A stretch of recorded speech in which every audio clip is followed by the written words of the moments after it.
What do you want? Since when has that ever mattered to you? Mindy, we need you out there. Look, you just turn around, tuck your tail between your legs, and slink the hell out of here.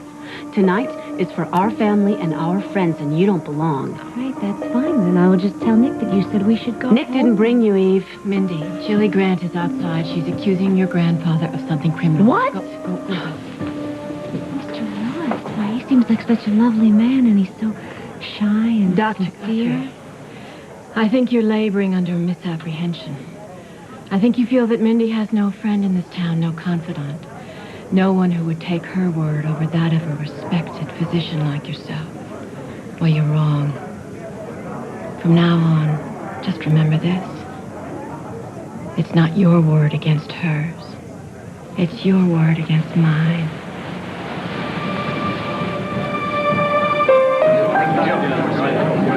Is this part of the ceremony? Some sort of roast, Gilly? No, sir. I'm asking you to clarify just what you were convicted of. Was it a nuisance charge? Maybe a lawsuit from a competitor? Sir, any brief statement will do. Daddy, what's going on? What the hell's your wife doing? I have no idea, man. No idea. Could it be that my information is mistaken? Sir, I would assume that you would remember if you had been in the custody of the Oklahoma State Department of Corrections from May of 1948 to March of 1940. We heard you the first time! Granddaddy, tell her to stop it. All I can say is this is not a nice way to treat a fellow who didn't ask for anything. And I didn't, you know that. It was enough for me to live my life. I didn't expect any medals. Ladies and gentlemen, H.B. Lewis owes nobody any explanations. Come on, Daddy. You've done enough. That's fine. And shame on anyone who makes an old man cry.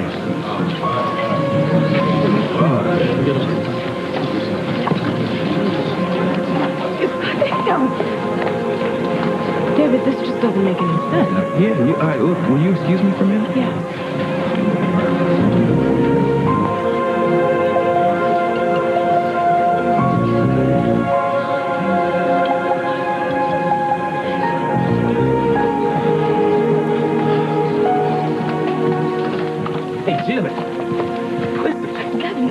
What was all that? My job, okay? It's your job to stand up in front of a crowd and accuse H.B. Lewis of being an ex-con? Did you hear him deny it? Gilly, on the night that he's being honored by the governor? I did not pick the time. I didn't have the documentation before. Do you really not know what I'm saying? What difference does it make? What is your point? That the man is old? Does that make him exempt? David, did anybody ever give you a break? Did anybody ever stop and ask you if you were finished with your dinner before they started reading you your rights? Gilly, you're not a cop. That was not a public service. Yes, and he is a millionaire, so he is not going to be ruined. He is only embarrassed. If he is going to put himself up on a pedestal, then I would say that he is going to have to know that he is fair game. For what? To be slammed for something he may or may not have done 40, 50 years ago? I have the documentation, okay? From a source that is never wrong. Gilly, the man did his time, so why are you snapping at his heels, huh? I mean, you mean to tell me that if by some miracle I actually happen to make something of myself, you're going to show up 40 years from now asking me questions about my record? Look, I respect the choices that you make, which are unpopular, okay? I mean, I've been thrown some dirty looks on account of you. But that hasn't bothered me, because I figured that you were doing your job the best way you see fit. But now, for the first time, I feel like I better apologize for my sister.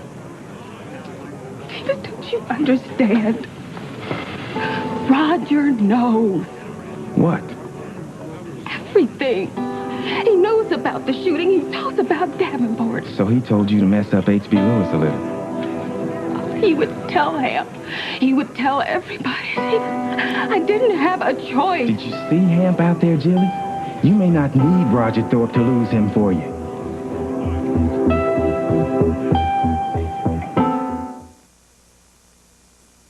Maybe he was bluffing. He said he had witnesses. Who, Selena? I don't know. She promised she wouldn't tell. Then who is it? David, what point does it make? Roger knows. Then you have to quit. How? He's not going to let me quit. He must hate me. No, of course not. Oh, yes. Why not? Everything I have, I owe you.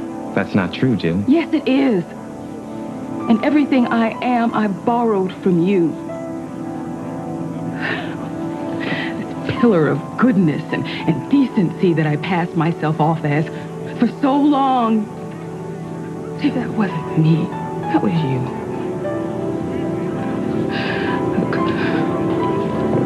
Look, we traded places that summer. David, I think maybe it's time we trade it right back.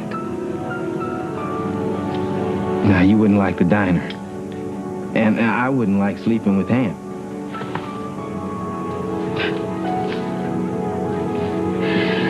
You know, I told myself I was following my star, you know, and that Hamp just didn't understand. And that part was true, David. That wasn't my imagination. At time and time, he forced me to choose. But I don't know what I was following it for. Did you see what I did to that poor, defenseless man out there? And I gave you the same reasons that any reporter would, and that I've given 1,000 times.